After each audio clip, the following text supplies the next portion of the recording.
오늘 함께 은혜 나누실 말씀 창세기 47장 7절에서 10절 말씀이 되겠습니다. 창세기 47장 7절에서 10절 말씀 제가 봉독하겠습니다. 요셉이 자기 아버지 야곱을 인도하여 바로 앞에 서게 하니 야곱이 바로에게 축복하며 바로가 야곱에게 묻되 내 나이가 얼마냐? 야곱이 바로에게 아뢰되 내 나그네 길의 세월이 130년이니이다. 내 나이가 얼마 못 되니 우리 조상의 나그네 길에 연주에 미치지 못하나 험악한 세월을 보내었나이다 하고 야곱이 바로에게 축복하고 그 앞에서 나오니라. 아멘. 지난 시간에 이어서 오늘도 야곱의 인생에 대해서 지난 시간 오늘까지 야곱에 대해서 우리가 알아보도록 하겠습니다.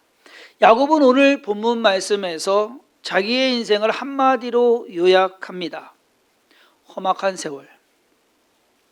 즐겁고 행복했던 너무 좋았습니다 라는 그러한 것이 아니라 험악한 삶이라고 야곱은 자기의 삶을 결론적으로 이야기하며 좋지 않은, 쭉 보면 좋지 않은 일들이 많았기 때문에 그런 것은 아닐까 하는 생각을 해보는데, 오늘은 이 야곱의 인생이 왜 험악한 세월이었는지 그것을 좀 알아보고, 그 험악한 세월이 야곱에게 안 좋았는지 좋았는지 그것을 또한 한번 따져보도록 하겠습니다. 우리가 알고 있는 야곱은 성공한 사람입니다. 그렇죠? 자녀도 많았고 아들들만 12명이니까 재산도 많았습니다. 그가 많아서 거부가 되었더라. 장자의 축복까지 받아서 믿음의 조상이 된 사람입니다. 하지만 정작 야곱의 인생을 들여다보면 좋은 일들이 많아서 성공한 사람은 아니다라는 겁니다. 오히려 안 좋은 일들이 많아가지고 고생하면서 힘든 시간이 더 많았다라는 것. 그러한 인생을 가리켜서 야곱은 험악한 세월이다라고 평가하는 것 같습니다. 야곱의 인생이 왜 험악했는지 한번 그것을 먼저 살펴보도록 하겠습니다. 첫 번째로, 가장 먼저 그의 출생이 야곱이 자기에 보기에는요 좋지 않았던 것 같습니다. 쌍둥이였는데 형보다 조금 늦게 태어났어요. 형의 발꿈치를 잡고 태어났으니까 거의 동시에 태어나기는 했는데 동생이에요. 그게 억울한 거예요. 그러니까 아예 나이 차이가 확 나가지고 형 그리고 난 동생 이러면 그래도 그런 마음 안 가졌을 겁니다. 그렇죠? 그런데 간발의 차이로 태어나서 같은 날 같은 시간에 태어났는데 그 차이 때문에 동생이 됐다는 것이 너무 그의 인생 속에서 어린 유년 시절을 그것이 싫게 보낸 사람입니다. 두 번째 안 좋았던 것은 장자의 축복입니다. 야곱은 장자의 명분을 갖고 싶어 했어요. 자기가 장자가 되고 싶었어요. 그래서 기회가 됐을 때 팥죽 한 그릇 가지고 형하고 흥정을 합니다. 이거 줄 테니까 형 장자의 명분 나한테 줘. 거래를 했어요. 그런데 형하고 거래는 했는데 그렇다고 해서 바뀌었습니까? 안 바뀌었어요. 야곱이 에서를 속인 것 같지만 따지고 보면은 야곱은 자기 자신에게 속은 것밖에 안 됩니다.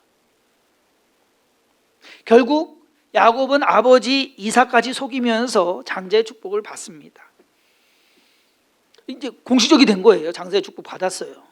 그런데 그러면 공식적으로 바뀌어야 될 거 아닙니까? 오늘부터 야곱이 장자의 축복 받았으니까 야곱이 장자다. 이삭이 이렇게 얘기해 주던가, 집안에서 그렇게 인정을 해 주던가. 어떻게 됐습니까? 인정은커녕 잘못하다가는 죽을 것 같아가지고서 도망쳐 나와야 됐습니다. 장자의 축복까지 받았는데 좋아진 것 하나 없고 오히려 삶은 더 힘들게 바뀌었다라는 것. 그냥 이렇게 보면은요 야곱도 참 안 되는 사람이에요. 뭐가 잘 좀 탁탁탁 되면 좋은데 잘 안 돼요. 자, 세 번째, 안 좋은 일은 4명의 아내입니다. 야곱은 동생 라헬을 사랑했어요. 그래서 7년을 성경에서 기록합니다. 며칠같이. 7년이라 저희 교회 5년차 시작하거든요. 근데 며칠은 며칠보다는 좀 더 된 것 같아요. 근데 7년을 며칠같이 그냥 너무 사랑하는 마음에. 그래서 7년을 채우고서 이제 결혼을 해서 첫날 밤을 딱 치렀는데 보니까 라헬이 아니라 언니 레아예요. 참 나중에 야곱한테 가서 물어는 봐야 될 것 같아요. 어떻게 그렇게 모를 수가 있느냐고.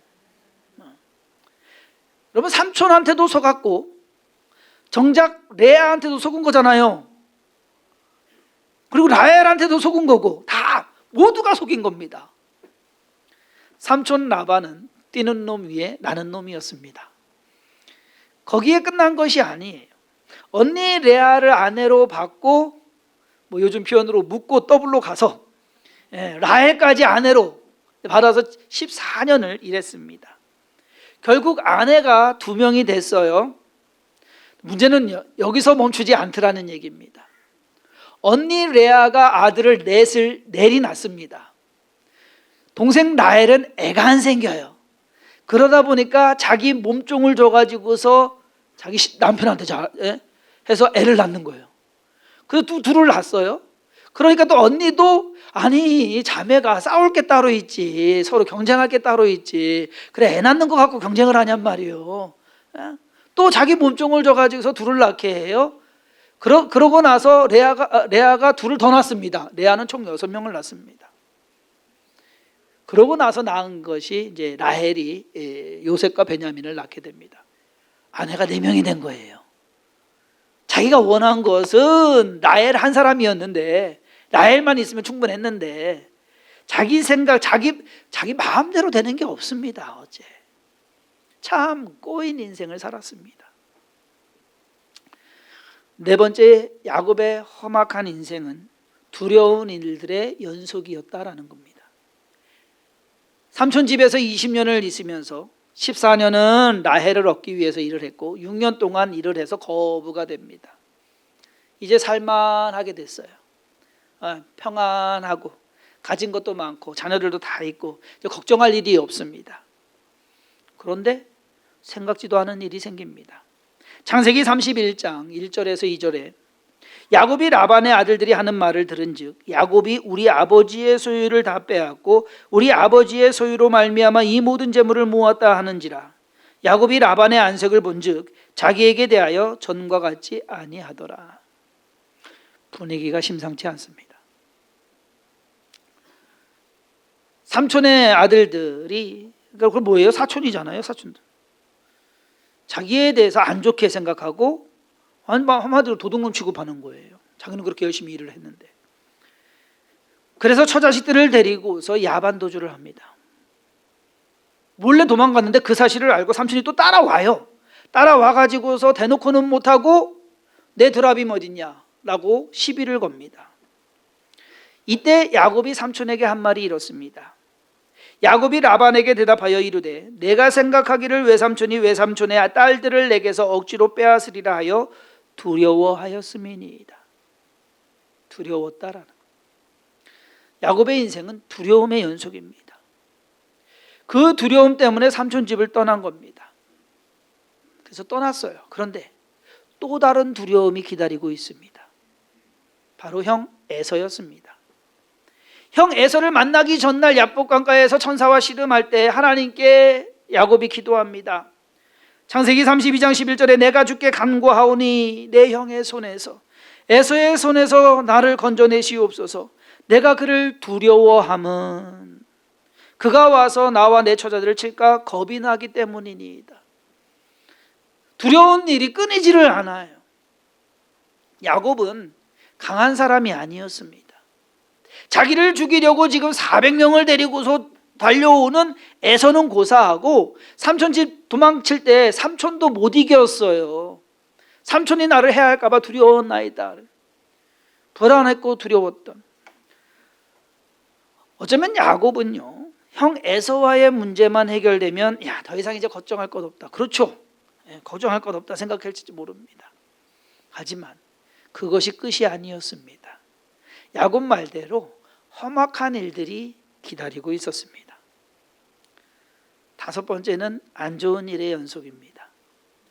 야곱의 인생에서 가장 안 좋은 일은 그의 인생 말년, 후반기에 일어난 사건들일 겁니다.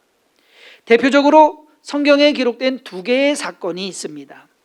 그 첫 번째 사건이 창세기 34장에 기록된 딸 디나가 강간을 당한 사건이에요. 요즘 말로 하면 성폭력을 당한 건데, 세겜에 머물던 어느 날 디나가 읍내에 놀러 갑니다. 요즘 말 읍내.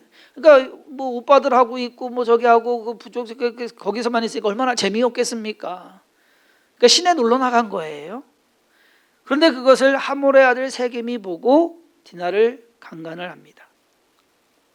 딸이 그런 일을 당한 것도 마음이 아플 텐데 할 수 있는 것이라고는 아무것도 없어요. 약하기 때문에. 그것이 어쩌면 야곱으로 하여금 더 힘들게 했을 것입니다. 따지고 보면 야곱의 가족이 피해자예요. 그렇죠. 야곱의 가족이 피해자인데 큰 소리도 치지 못해요. 거기에다가 레이하고 시므온은 엉뚱한 짓 해버려가지고서 지금 상황이 이상하게 몰려버렸습니다. 어떻게 할 수 없는 그 악화돼가지고서 지금 눈치까지 봐야 되고 하는 그 상황. 아마 야곱은 이때 한 10년 더 늙지 않았을까. 걱정하고 근심하고 거기에 속상한 것까지 한꺼번에 왕창 몰아가고서. 두 번째 험악한 일은 요셉의 죽음이었습니다. 12아들들 중에서 야곱은 요셉을 가장 사랑했습니다. 이유야 뭐 여러 가지가 있을 수도 있겠지만 가장 표면적인 이유는 요셉이 라헬을 낳은 아들이, 그러니까 라헬이 낳은 아들이 요셉이에요. 아까 말한 대로 레아가 6명 낳고 첩들이 4명, 2명씩 해서 4명을 낳고 라헬이 2아들을 낳습니다. 요셉과 베냐민. 근데 요셉을 엄청 사랑했어요. 왜? 베냐민을 낳다가 라헬이 죽거든요. 그러니까 라헬을 향한 마음, 그 마음이 요셉에게로 옮겨간 거예요. 그럼 왜 그러면 베냐민도 아들인데 베냐민은 라헬이 베냐민을 낳다가 죽었어요. 그러니까 별로 마음이 안 가는 거예요. 그래서 요셉에게만, 채색 옷을 요셉에게만 입혔습니다. 형들은 멀리 들에 나가가지고서 며칠째 가게 해가지고서 양치게 하고 일을 시켜놓고 요셉은 집에 이렇게 애지중지 싸고 있었어요. 결국 야곱의 이러한 편애, 이러한 행동이 일을 만들어냅니다. 형들이 요셉을 죽이기로 작정했기 때문입니다. 다행히도 죽이지는 않고 노예로 팔죠. 그렇지만 이 형들이 동물의 피를 해가지고서 옷에 뿌리고서 이것을 아버지한테 갖다 주는 거예요. 아버지 이거 혹시 요셉 옷 아니에요? 피가 묻어 있는데 요셉은 없고 죽은 것 같습니다. 요셉이 죽었다라는 소식. 야곱은 그렇게 믿었거든요. 그렇잖아요. 그것이야말로 야곱이 말하는 험악한 일이었을 것이다. 어쩌면 다른 어떤 여태까지 있었던 수많은 일들보다도 가장 강도가 셌을 겁니다. 이것을 능가하는 일은 거의 없을 거예요. 야곱은 살 낙이 없어졌습니다. 얼마 동안? 거의 13년 동안. 요셉이 애굽에 팔려가가지고 30세가 되어서 애굽의 총리가 되었을 때까지. 아니죠. 그보다 훨씬 뒤죠.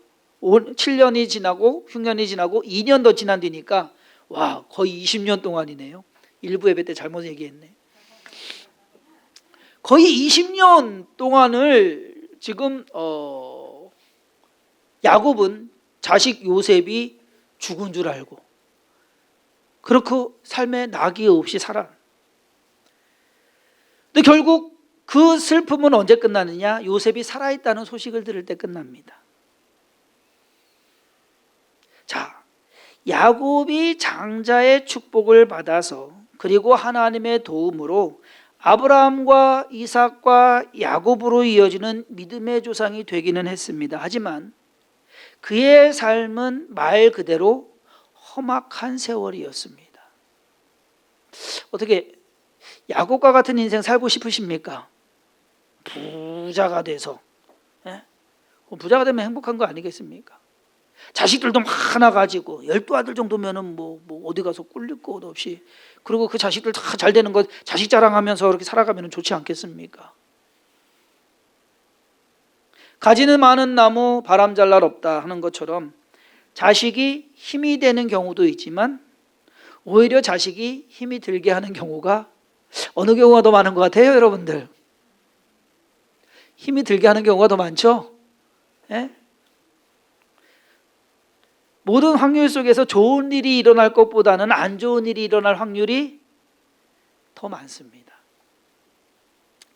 야곱은 험악한 세월을 보내면서 수많은 어려움과 난관들 그리고 위험한 상황들을 겪으면서 살았습니다. 그래서 험악한 세월이라고 말한, 충분히 그럴 수 있겠다. 그런데 여기에서 중요한 것은 그럼에도 불구하고 그가 망하지 않았다는 사실입니다. 그럼에도 불구하고 그가 인생을 포기하지 않았다는 사실입니다. 그럼에도 불구하고 그의 인생은 성공했더라 하는 것입니다. 인생 자체가 잘못된 것은 아니, 잘못된 것들 수도 없이 많은데 인생 전체를 보니까 잘난 인생이네, 좋은 인생이네. 그는 실패자가 아니라 오히려 성공한 사람이었다라는 것, 우리는 인정하지 않을 수 없습니다. 자, 그랬을 때 야곱의 이 험악한 세월을 좀 분석을 해보면, 첫 번째로 그의 인생은 꼬인 인생이었지만 그 꼬인 것을 이겨낸 인생이다. 태어나면서부터 쌍둥이의 동생으로 태어나서 한마디로 서열이 꼬였습니다. 하지만 그 꼬인 서열로 인해서 야곱은 장자라는 목표, 뭔가 난 장자가 될 거야 라고 하는 그러한 목표를 갖게 했습니다. 아버지로부터 장자의 축복을 받았지만 관계가 꼬여버렸습니다. 아버지하고도 꼬였고 형 에서하고도 꼬여버립니다. 그래서 결국 집을 떠나야만 했습니다. 그렇지만 그 집을 떠난 것이 이제는 아버지와 어머니의 그늘에서 벗어나서 홀로 서기를 하는 그러한 일이 되었다라는 것입니다. 결혼도 꼬였어요. 마음에 들지 않는 언니 레아를 첫 번째 아내로 맞았습니다. 이거 꼬였어요. 거기다가 생각지도 않은, 아까 말씀드린 대로 주렁주렁, 아내도 주렁주렁, 자식들도 주렁주렁. 근데 그것으로 인해서 12아들이 12지파가 생기게 되었다라는 겁니다. 아무것도 없었기에 과감하게 버드나무, 살구나무, 신풍나무 갖다가 껍질 벗기고서 도전을 합니다. 없었기 때문에 가능한 거예요. 여러분, 저희 교회 처음 시작할 때 있었으면은요, 어디 뭐 저기 해갖고서 지하실이라도 얻고서 시작했겠죠? 그럼 달라졌을걸요? 없었기에 도전할 수 있는 겁니다. 시도할 수 있는 겁니다. 야곱은 마침내 거부가 되었습니다. 삼촌 가족들의 위협으로 말미암아 그것을 떠나야만 했습니다. 원치 않는, 자기가 원해서 된 것이 아니에요. 이쯤 되면은 내가 고향으로 돌아가야지, 금유한양해야지. 아니요. 억지로 떠밀려서 가게 된 겁니다. 그렇지만 그것이 그가 하나님과 약속한 아버지 하나님께서 나를 이 가는 길에서 다시 돌아오게 하시면 하면서 야곱이 하나님께 서원한 것이 있습니다. 그 서원을 갚습니다. 형 에서가 두려움이었지만 그것을 이겨내면서 야곱은 이스라엘이라는 사람으로 다시 태어나게 되었습니다. 딸 디나의 일로 인해서 어려움에 처하게 되었어요. 하지만 그 일로 인해서 주변의 그 부족들이, 나라들이 야곱이 누구냐? 야곱의 존재감을 보게 되었습니다. 요셉의 일로 망연자실하고 슬픈 나날들을 보냈지만 그가 살았다는 소식, 그 소식 하나만으로도 그동안 힘들었던 모든 것을 날려보내기에 충분했고, 또 이 모든 야곱의 삶은 이제 애굽으로 내려가게 되는 그 일을 시작하게 되는 겁니다. 하나님께서 계획하신. 일어났던 사건들과 험한 일들만 보면 야곱의 인생은 꼬인 인생임에 틀림없습니다. 하지만 하나하나 그 꼬인 인생들 풀어가고 이겨내면서 야곱은 명실상부 성공한 믿음의 조상이 된 것입니다. 그의 인생이 꼬인 것 같습니까? 아니에요. 우리가 겉으로 보기에는 꼬인 것 같지만 그 모든 것이 오히려 그의 인생을, 훌륭한 인생을 만들어냈다라는 겁니다. 두 번째로 야곱은 약한 사람이었지만 강한 인생을 살았습니다. 창세기 25장에 보면 야곱과 에서가 태어난 후에 둘의 생김새에 대해서 조금 기록이 나와요. 에서는 붉고 전신이 토록 같다라고 기록하고 익숙한 사냥꾼이었다. 다음 주에 이제 에서에 대해서 말씀을 드리겠지만, 에서는요, 남자 중에 남자예요. 여자들이 참 좋고 따를 만한, 보시기에. 반면에 야곱의 모습을 묘사하는 내용은 거의 없습니다. 그저 그는 조용한 사람이었다. 끝. 어머니 리브가의 사랑을 받습니다. 왜?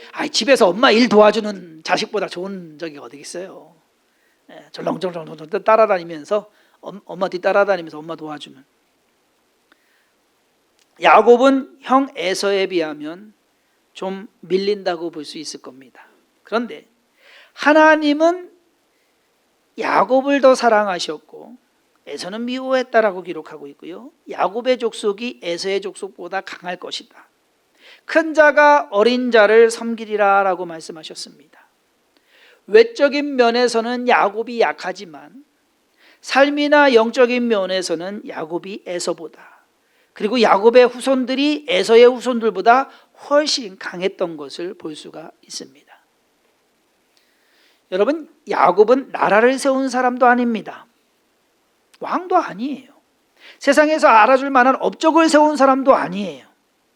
하지만 창세기에 기록된 그가 살았던 삶의 이야기는 어느 왕보다 강한 영향력을 끼치고 있다는 것을 우리는 알아야 됩니다.